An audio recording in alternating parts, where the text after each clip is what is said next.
গতকাল পর্যন্ত মুষলধারে বৃষ্টি হয়েছে। আয়োজক বন্ধুরা আল্লাহর দরবারে চোখের পানি দিয়ে বলেছিলেন, আল্লাহ চোখের পানির ফুটা কবুল করে তোমার আসমানের ফুটাগুলাকে তুমি নিয়ন্ত্রণ করে নাও।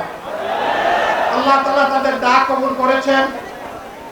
অত্যন্ত সুন্দর একটি আবহাওয়া আল্লাহ আমাদেরকে উপহার দিয়েছেন। আলহামদুলিল্লাহ রাব্বিল আলামিন।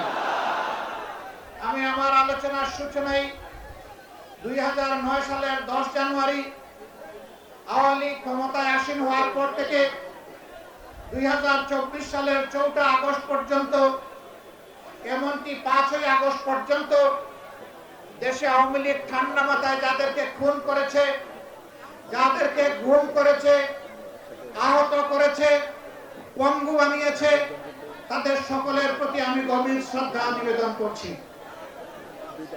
জালিমদের হাতে যারা নিহত হয়েছেন, ঈমান নিয়ে দুনিয়া থেকে যারা বিদায় নিয়েছেন, দেশ এবং জাতির প্রতি ভালোবাসা, দেশ প্রেমকে পুঁজি করে যারা সমান্তরাল লড়াই করে দুনিয়া থেকে বিদায় নিয়েছেন, মহান মনিবের দরবারে দোয়া করে আল্লাহ তাদেরকে মর্যাদাশীল শহীদ হিসাবে কবুল করুন। যারা আহত হয়েছেন, পঙ্গু হয়েছেন, মহান রব্বুল আলামিনের দরবারে দোয়া করে আল্লাহ তাআলা তাদেরকে সুস্থতার নিয়ামত দান করুন।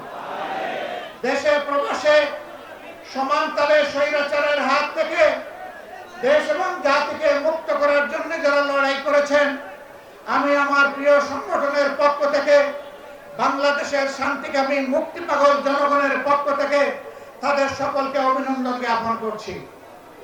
সম্মানিত ভাইয়েরা, সম্ভবত পর্দার আড়ালে মা বোনেরা আছেন, এই দেশ আমাদের সবার, এটি আল্লাহ তাআলার দান।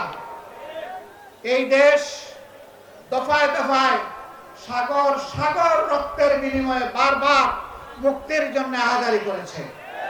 47-এ, 71-এ, আবার 24 সালে কোন জাতি আমি জানি না তাদের নিজেদের মুক্ত স্বাধীন অধিকারের জন্য এত রক্ত এত দফায় দিয়েছে কিনা আমি জানি না। আল্লাহ তাআলার দরবারে দোয়া করি, আল্লাহ তাআলা এই জাতির লড়াকু এই সৈনিকদের সমস্ত ত্যাগকে কবুল করুন। সমানতালে যুদ্ধ করেছে নারীরা, পুরুষরা, যুদ্ধ করেছে 1.5 মাসের শিশুরা। 24 তারিখ যে নতুন স্বাধীনতা বাংলাদেশের মানুষ লাভ করেছে, তার মাত্র 2 দিন আগে উত্তরায় এক মা 1.5 মাসের শিশুকে তুলে নিয়ে তিনি রাস্তায় চলে এসেছিলেন। পুলিশ সামনে বুক পেতে দাঁড়িয়েছিলেন। সাংবাদিকরা বলেছে, মা তুমি সরে যাও, তোমার এই কচি বাচ্চাকে নিয়ে তুমি এখানে থেকো না। সে বলেছে, আমার তো কোনো বড় বাচ্চা নাই, আমার পরিবারে তাইলে কি কোনো শহীদ হবে না? আমি এই বাচ্চা নিয়ে শহীদ হওয়ার জন্য এখানে এসেছি। আমি আমার এবং আমার বাচ্চার শাহাদাতের বিনিময়ে জাতি মুক্ত হয়েছে, স্বাধীন হয়েছে, আমি দেখতে চাই। আল্লাহু আকবার, আল্লাহু আকবার। আল্লাহ যে জাতির মধ্যে এই ধরনের মা সৃষ্টি করেছে, আমরা দোয়া করি আল্লাহ তাআলা সেই জাতির মায়েদের পেট থেকে সন্তান সৃষ্টি না করে আল্লাহ যেন যোদ্ধা সৃষ্টি করে দেন। ভাইরা, অতীতের বঞ্চনা কষ্টের দিকে ফিরে যাব না, এর সাক্ষী দেশের জনগণ এবং সারা বিশ্ব। আমরা শুধু এটুকু বলি, এর থেকে গত, আগত, অনাগত আমাদের সকলের জন্য শিক্ষা হয়।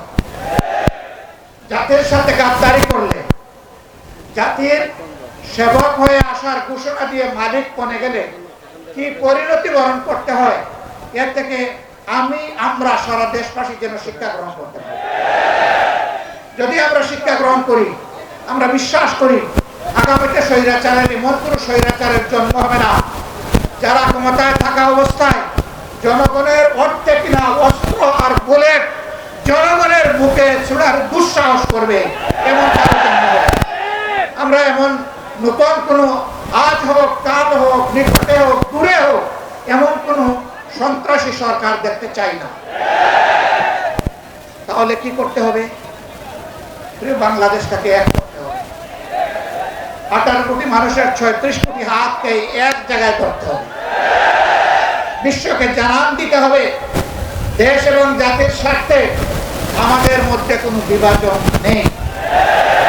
যত বিভাজন রেখা তৈরি করা হয়েছিল সবগুলাকে আমরা পায়ের নিচে ফেলে দিয়েছি। আর আমরা কাউকে জাতিকে বিভক্ত করার সুযোগ দেব না। দলের ভিত্তিতে, ধর্মের ভিত্তিতে, গোষ্ঠীর ভিত্তিতে আমরা কাউকে আর জাতিকে ভাগ করার সুযোগ দেব না। জাতিকে তারাই ভাগ করে যারা জাতির দুশ্মন। জাতির যারা বন্ধু তারা কখনো তার জাতিকে ভাগ এবং বিভক্ত করতে পারে না। এই ক্ষেত্রে আমরা আপোষহীন। আমরা মতলববাজদেরকে জানিয়ে দেব, অতীতে তোমরা যা করেছো এই জাতি আর ভবিষ্যতে তোমাদেরকে তা করতে দিবে না। আমরা জানিয়ে দেব, এখন থেকে বাংলাদেশের মানুষ কালোকে কালো বলবে, সাদাকে সাদা বলবে। এখানে সাংবাদিক বন্ধুরা এসেছে, এই জগৎ সাক্ষী। সাংবাদিকদেরকে বলা হয় জাতির দর্পণ বা আয়না, মিডিয়াকে বলা হয় জাতির দর্পণ বা আয়না, সাংবাদিকদেরকে বলা হয় জাতির বিবেক। আমাকে একজন সাংবাদিক প্রশ্ন করেছে, আপনাদের বক্তব্য ইদানিং আমরা শুনছি, জাতি আপনাদের বক্তব্য বিবেচনায় নিচ্ছে, এই বক্তব্যগুলো আগে আমরা শুনতে পেলাম না কেন? আমি জবাব দিলাম যে স্বৈরাচাররা আমাদের বক্তব্য জাতির সামনে পেশ করার সুযোগ দেয়নি, তাই আপনারা শুনতে পারেন। আমি তাকে প্রশ্ন করলাম, আজকে আপনার আমাকে ইন্টারভিউ করছেন, গত 15.5 বছর কি একবারও আপনার ইচ্ছা হয়েছিল যে আমার ইন্টারভিউটা করার বা আমাদের দলের কারো ইন্টারভিউ? বলে জি না। আপনারা দেখেছেন বাংলা মিশনের আমার সেই ইন্টারভিউ? আপনারা দেখেছেন? তিনি বলছেন জি না। আমি বললাম কেন আসলেন না? বলে যে পরিবেশ ছিল না। বলে তাইলে আপনার প্রশ্নের জবাব আপনার কাছেই আছে, আমার কাছে চাইতে হবে। আমরা কি চাই? আমরা চাই এমন একটি দেশ হবে যেই দেশে কোনো বৈষম্য থাকবে না। বলবেন যে বৈষম্য তো সব জায়গায় দেখি কম বেশি। বৈষম্য থাকবে না তার মানে সবার উচ্চতা গলা কেটে সমান করে দিতে হবে, তাই না? না, আল্লাহ যাকে যেটুকু নিয়ামত দিয়েছেন, ইজ্জত দিয়েছেন, তিনি তার ইজ্জত অনুযায়ী জাতির কাছে মর্যাদা পাবেন। একজন সাধারণ শ্রমিক, তাকে আমি অবহেলা করবো না, কারণ আমার নবী বলেছেন তার গায়ের ঘামের ফুটা শুকাবার আগে তার পরিশ্রমিক, তার পাওনা তার হাতে তুলে দাও। বলবেন তাহলে কি প্রতিদিন বেতন দিতে হবে? হ্যাঁ, যদি শ্রমিকরা চায় প্রতিদিন দিতে হবে। আর যদি বলে যে না, মাসের শেষে আমার বেতনটা ঠিক মতো আমাকে দিয়ে দিয়ে, তাহলে সেভাবেই দেবে। এখানে কোনো ধরনের তাল বাহানা চলবে না। তবে আমাদের দেশে মতলববাজরা মালিক এবং শ্রমিকের মাঝে সংঘর্ষ বাঁধায় রাখে। যদি উদ্যোক্তা মালিকটি না থাকে, আমার শ্রমিকটি কোথায় কাজ করবে? শিল্প যদি না বাঁচে, আমার কর্মসংস্থান কোথায় হবে? যারাই সমাজের দুশ্মন তারাই শিল্প ধ্বংস করতে চায়। তারা শ্রমিকদের আবেগকে উস্কে দিয়ে রাস্তায় নামায়, পরে শ্রমিকরা বেনিফিট নিয়ে ঘরে বসে তারা। আবার কিছু মালিক আছেন, তারা চান যে শ্রমিকের শুধু ঘাম নয়, পারলে রক্তটাই নিয়ে নেয়। এটা অন্যায়, এটা অন্যায়। শিল্প তারা বাঁচাবে, আপনি তাদেরকে বাঁচতে দিন। আপনি তাদেরকে সম্মান করবেন, তারা সমস্ত শক্তি উজাড় করে আপনাকে সব কিছু বিলাই দেবে। শিল্পের উন্নতি হবে, তাদের উন্নতি হবে। আমরা ওই রকম বৈষম্যহীন একটা সমাজ চাই। আমরা এমন একটা সমাজ চাই যে সমাজে জন্ম নেওয়া প্রতিটি শিশু জন্ম নেওয়ার পর থেকে 4টি অধিকার তাকে তার সরকার দিতে বাধ্য থাকবে। একটি হচ্ছে তার খাওয়ার অধিকার, অর্থাৎ তার খাদ্যের যোগান দিতে হবে। অপুষ্টির কারণে কোনো শিশু মারা যাবে না, বিকলাঙ্গ হবে না। দ্বিতীয়টি হচ্ছে তার আশ্রয়, তার মাথা গুজার একটা ঠাঁই থাকতে হবে। তার সাথে মর্যাদায় মিলে এরকম একটা জায়গা তাকে তৈরি করে দিতে হবে। কারণ নিজের সামর্থ্য থাকে, সরকারের কাছে সে অবশ্যই চাইবে না, কিন্তু যার সামর্থ্য নাই তাকে অবশ্যই আশ্রয়ের ব্যবস্থা করে দিতে হবে। এরপরে এই শিশুটির অধিকার হচ্ছে সে যাতে একটা সুস্থ নাগরিক হিসেবে গড়ে উঠতে পারে, এই জন্য তার জন্য স্বাস্থ্য সেবা নিশ্চিত করতে হবে। এরপরের অধিকার হচ্ছে তাকে সুশিক্ষা দিতে হবে। আজকে বহু সন্তান, লক্ষ লক্ষ সন্তান মায়ের পেট থেকে জন্ম নিয়ে 4 অধিকারের কোনোটাই পায় না। তারা বস্তিতে নির্জনে দুকে দুকে কাঁদে আর আল্লাহকে চিৎকার দিয়ে বলে, আল্লাহ আমরাও তো এই সমাজের মানুষ, আমাদেরকে একটু সম্মানজনক বাঁচার কোনো অধিকার নেই? আমরা এই জায়গাটাকে সমতলে আনতে চাই, দেখতে চাই। সম্মানিত ভাইয়েরা, আর আমরা কি চাই? আমরা চাই ব্যবসায়ীরা তাদের জায়গায় ব্যবসা করবে, কোন দুর্বৃত্ত চাঁদাবাজের সাহস হবে না তার কাছে গিয়ে চাঁদা চাওয়া।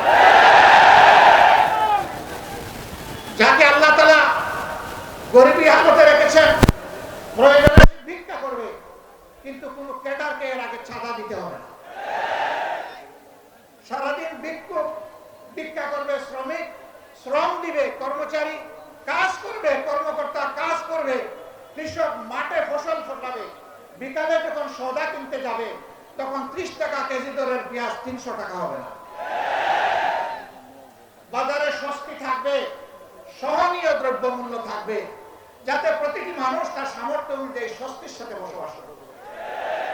তার সামাজিক নিরাপত্তাটা এমন হবে যে সে ঘরের মধ্যে দরজা খুলে হোক বন্ধ করে হোক রাতের বেলা শান্তিতে ঘুমাবে, কোন দুর্বৃত্ত তার সম্পদ কিংবা ইজ্জত লুণ্ঠন করার দুঃসাহস করবে না। আমরা এমন একটা সমাজ চাই, আমার এমন একটা সমাজ প্রয়োজন যে সমাজের শিক্ষিত মানুষগুলা কলমের একটু চাই, কোটি কোটি হাজার কোটি টাকা জাতির কাছ থেকে লুণ্ঠন করবে না। কলম হাতে নিয়ে কলিজা তার থরথর করে কাঁপবে।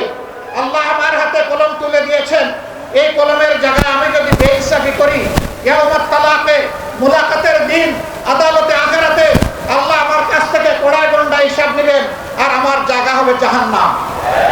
এই অনুভূতি নিয়ে রাষ্ট্রের, সমাজের প্রত্যেকটি শিক্ষিত কর্মচারী, কর্মকর্তা ব্যক্তিটি তার দায়িত্ব পালন করবে। আমরা এখন কি দেখি? নির্বাচনের আগে যিনি এমপি ক্যান্ডিডেট তিনি পায়েদেরও বলেন যে আপনারে আমার বাবার মতো লাগে। যারা পায়ে ধরতেছেন হুঁশ নাই, কারে ধরতেছেন, হয়তো তিনি তার ছেলের বয়সী। বলতেছেন যে আপনার বাড়িতে আসি, আপনার সাথে পরে কথা বলবো, আসেন আপনার বাবার কবরটা আগে দিয়ে আসবো। এই লোকটা বলতেছে আস্তাগফিরুল্লাহ, আমার বাবা তো এখনো জীবিত আছেন, আপনি কবর পাবেন কোথায়? নির্বাচনের সময় গিয়ে বলে যে আপনারে আমার মায়ের পেটের ভাইয়ের মতো লাগে দেখতে। নির্বাচন চলে গেলে বলে তুমি কে বেটা, শালার বেটা, এখান থেকে পালাও, এখানে আসছো কেন, কিভাবে আসছো, কে তোমাকে আসতে দিল? ও বাবা, ওর তো এখন জান বাইর হওয়ার। আমরা ওই রকম ভণ্ড রাজনীতিবিদ চাই না, আমরা চাই উমরি শাসন। রাতের বেলা ওমরের সবাই ঘুমাবে তার রাজ্যে, তিনি খলিফা, তার ঘুম তিনি জনগণের জন্য আল্লাহর কাছে ওয়াকফ করে দেবেন।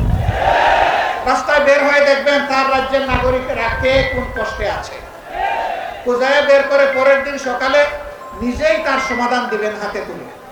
আমরা সেই রকম শাসক চাই, গ্রামের মেম্বার থেকে শুরু করে পার্লামেন্ট মেম্বার পর্যন্ত, অফিসের পিয়ন থেকে শুরু করে বঙ্গভবনের প্রেসিডেন্ট পর্যন্ত আমরা ওই রকম পদাবিরু দায়িত্বশীল শাসক চাই।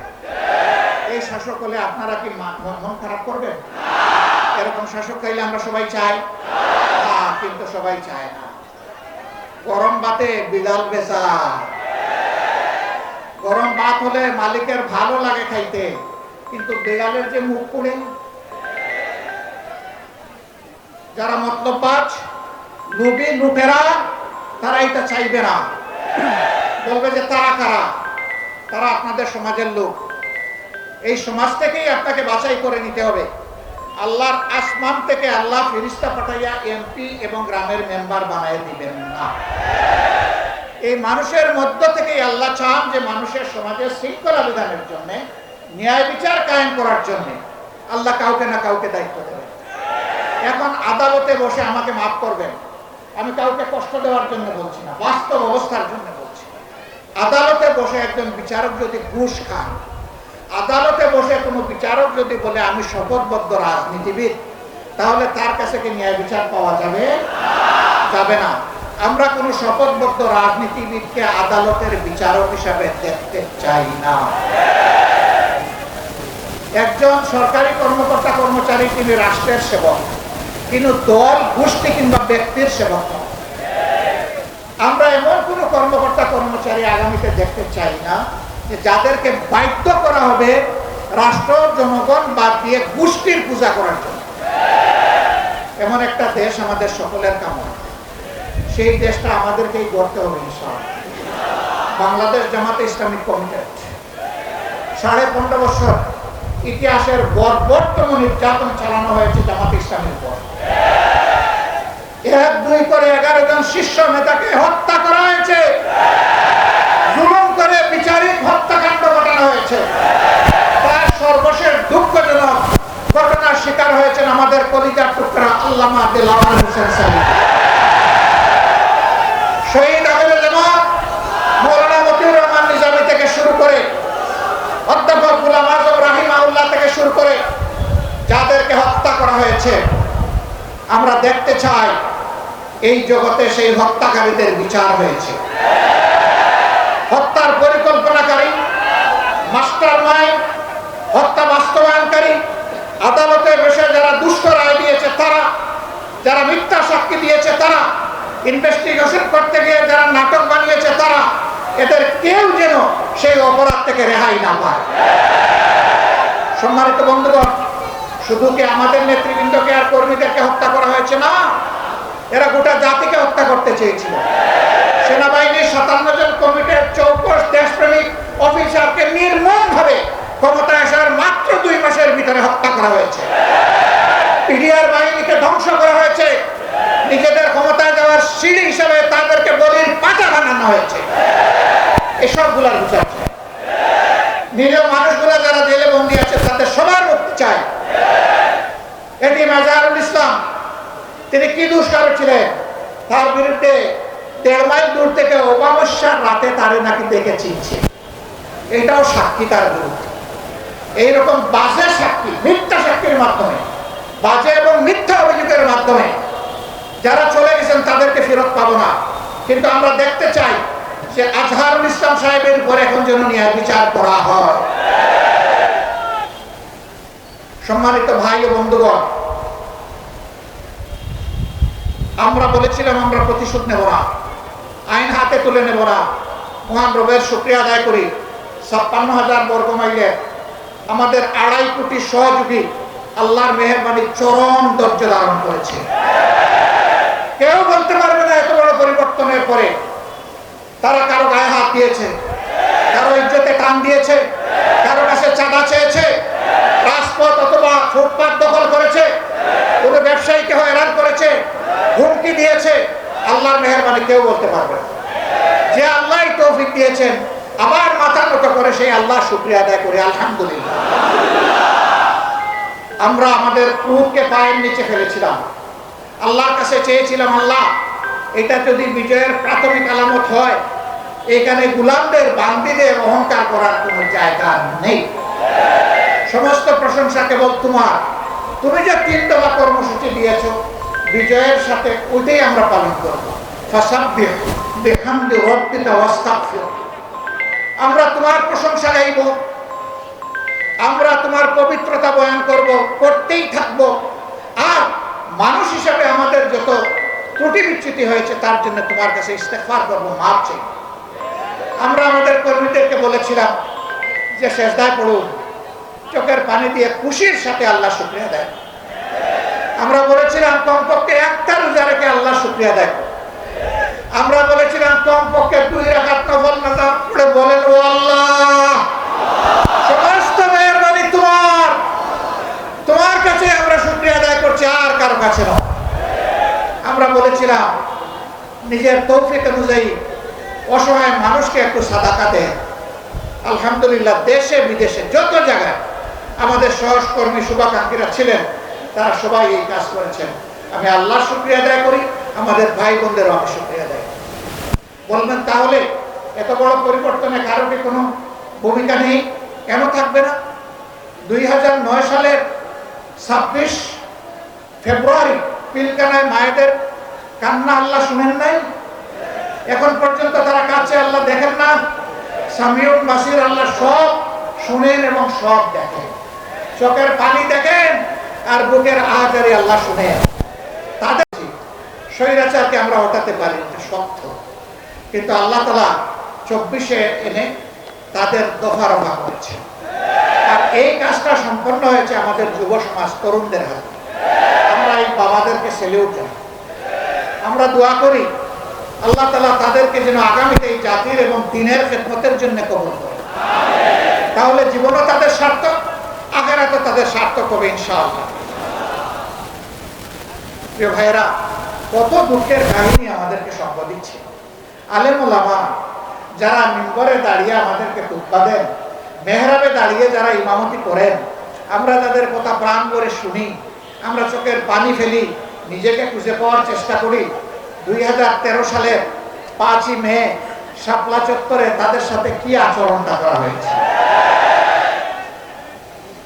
এই আলিম উলামাকে রাতের অন্ধকারে চতুর্দিকে আলো নিভিয়ে তারা ব্রাশ ফায়ার করে কতজনকে যে হত্যা করেছে আল্লাহ ভালো। তাদের লাশটাও করে পাওয়া যাবে কেমনে? দুষ্ট সরকারের ভ্রষ্ট এক মন্ত্রী, সে এই 24-এর পতনের মাত্র 4 দিন আগে বলল, বাড়াবাড়ি করবেন না, 13 সালের 5 মে শাপলা চত্বর ভুলে যাবেন না। রাত্রে 12টার পরে আমরা সবগুলাকে সাফ করে দিয়েছি। একজন বলেছিল না এই কথা, বাবাজি এখন তুমি কোথায়? তাদেরকে সাফ করেছিলে, আল্লাহ তাদেরকে খোলা আসমানের নিচে এখন জায়গা করে দিয়েছে। তুমি এখন কোথায়? কোন জঙ্গলে লুকিয়ে আছো? কোন গর্তে তোমার অবস্থান জাতি এখন জানতে চায়। আল্লাহ এই জমিন থেকে তোমাদের সমস্ত ইজ্জত সাফ করে দিয়েছে। এখন বিভিন্ন জায়গায় তোমরা পালাচ্ছ কেন বাবারা? এটা না তোমাদের মার দেশ না বাবার দেশ? আমরা না তোমাদের দাস এবং প্রজা? তোমরা না দেশের মালিক ছিলা? তো মালিকগুলা কোথায় গেলা? আসো সাহস করে। তোমরা যাদের উপর সবচেয়ে নিকৃষ্ট আচরণ করেছ, তোমরা সাক্ষী, জগৎ সাক্ষী, মাবুদ সাক্ষী, তাদের একজন মানুষ ওই দেশ থেকে পালানোর চেষ্টা করেননি। হাসি মুখে ফাঁসি বরণ করেছেন, কিন্তু অন্যায়ের কাছে আল্লাহ তাদের মাথা সমুন্নত রেখেছিলেন, তারা মাথা নত করে। তাদেরই একজন আমাদের কলিজার টুকরা মীর কাসেম আলী, তিনি তো আমেরিকায় ছিলেন। তার আপনজনরা তাকে অ্যাডভাইস করেছে not to come back in Bangladesh. তিনি বলেছেন ওয়াই, কেন আসবো না, এটা আমার জন্মস্থান। বলে যে জামাতের নেতৃবৃন্দের সাথে যা করা হয়েছে আপনি আসলে তাই করুন। তিনি বললেন আমি দুটি কারণে আসবো। একটি হলো আমার বিরুদ্ধে অভিযোগ মিথ্যা চিৎকার দিয়ে আল্লাহকে জানানোর জন্য আসবো। আরেকটি কারণে আমি আসবো, এটা যদি শাহাদতের পথ হয়, আল্লাহ যেন আমার নেতৃবৃন্দের সাথে আমারও শাহাদতটা কবুল করেন, এই জন্য আমি আসবো। এটা মুমিনের বুক, এটাই মুমিনের ঠোঁট, এটাই মুমিনের কলিজা, এটাই মুমিনের হৃদয়, এটাই মুমিনের ইমান, এটাই মুমিনের আকীদা।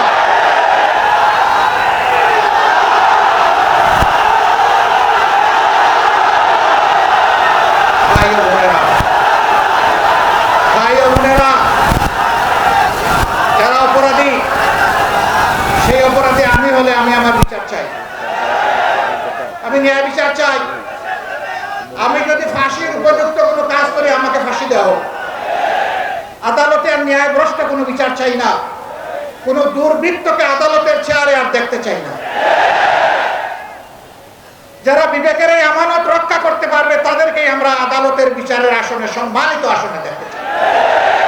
যারা কারো মুখের দিকে তাকায় কোনো বিচার করবে না, বরঞ্চ নীতি এবং নৈতিকতার উপর, সাক্ষী এবং ফ্যাক্টের উপর, বাস্তবতার উপর যারা বিচার করবে, সেই বিচারের রায় যদি ভুল হয় তাও আল্লাহর কাছে তারা পুরস্কৃত হবে, কারণ বিচারের পদ্ধতি ছিল সঠিক।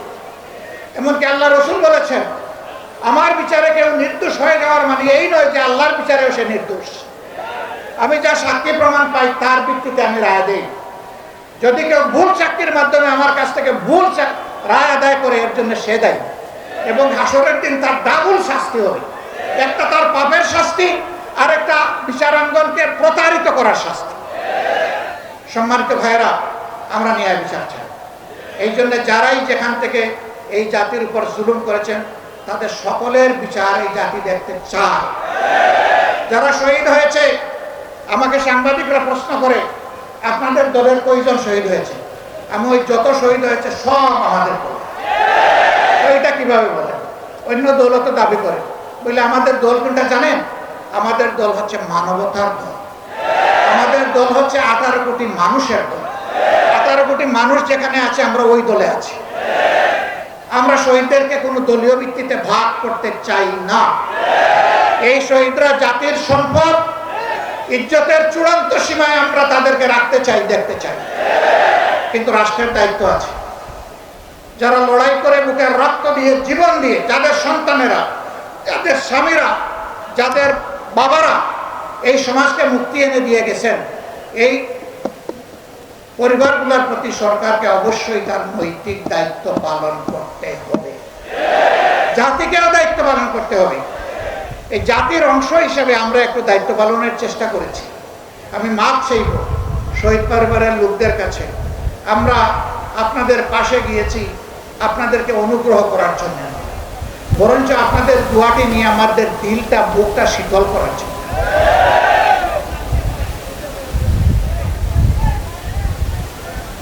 আপনারা আমাদের অহংকারের পাত্র, আমাদের মর্যাদার পাত্র, আমাদের সম্মানের পাত্র।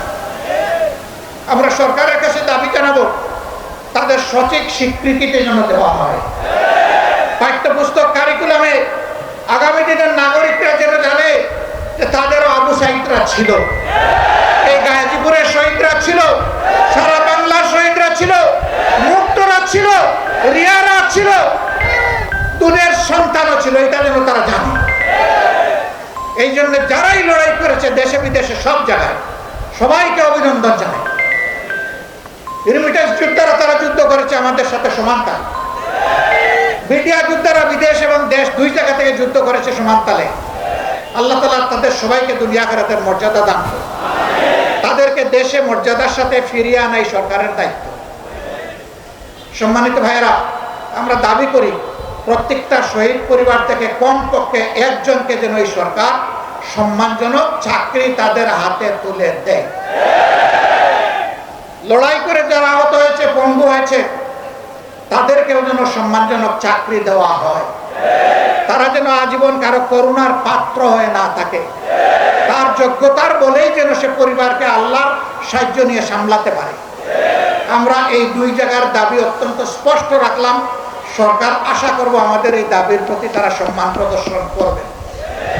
সম্মানিত ভাইয়েরা, কিন্তু আমি পরিষ্কার বলতে চাই, এরা পরিবারে চাকরি পাওয়ার জন্য অথবা কারো একটু সহযোগিতার জন্য এরা কেউ লড়াই করে নাই। এরা নিঃশর্ত লড়াই করেছে জাতিকে সম্মানিত করার জন্য। জাতির দায়িত্ব এখন এই পরিবার এবং ব্যক্তিদেরকে সম্মানিত করা। এটা করতে হবে, এর কোনো বিকল্প নেই। আমরা দল এবং ধর্মের ভিত্তিতে কোনো বিভাজন মানি না। আমি হিন্দু ভাইদের কাছে গিয়েছি, বৌদ্ধ ভাইদের কাছে গিয়েছি, খ্রিস্টান ভাইদের কাছে গিয়েছি, তাদের খোলামেলা কথা শুনেছি।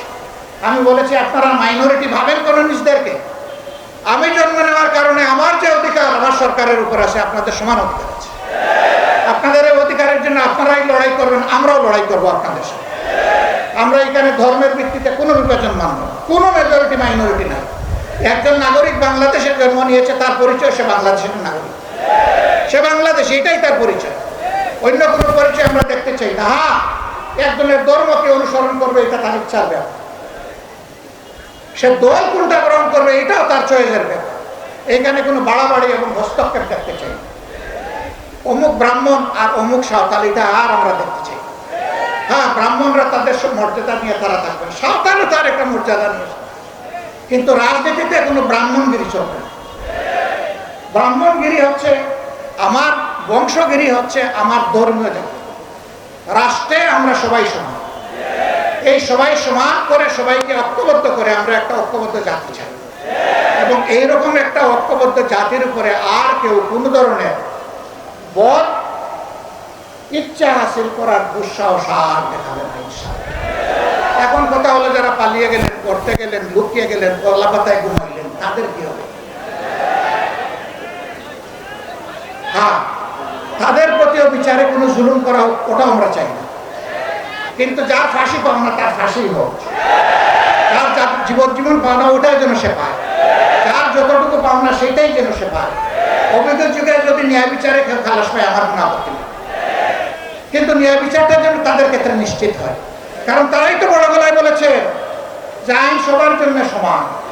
আসেন এখন একটু সমান আইনটা কেমন দেখে যায়। তারা বলেছেন স্বাধীন বিচার বিভাগ। আমরা এখনো বলছি বিচার বিভাগটা স্বাধীন থাকে।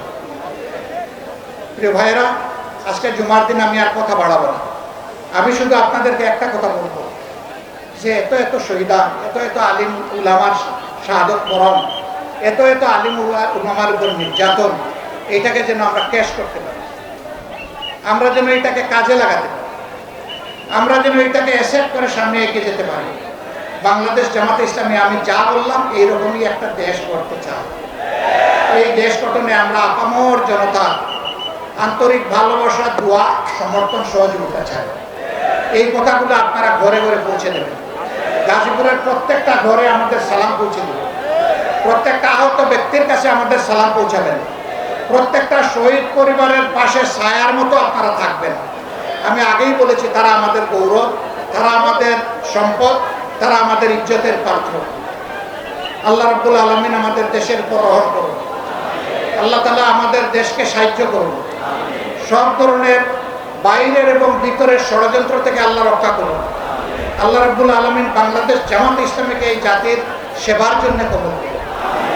একটাবার আমরা প্রাণ ভরে দেখতে চাই যে আমাদের জাতির সত্যিকারেই মুক্ত। আল্লাহ আমাদেরকে সেই তৌফিক দান করুন। আসসালামু আলাইকুম ওয়া রাহমাতুল্লাহ। আল্লাহ হাফেজ। বাংলাদেশ জিন্দাবাদ। বাংলাদেশ জামাত ইসলামী জিন্দাবাদ।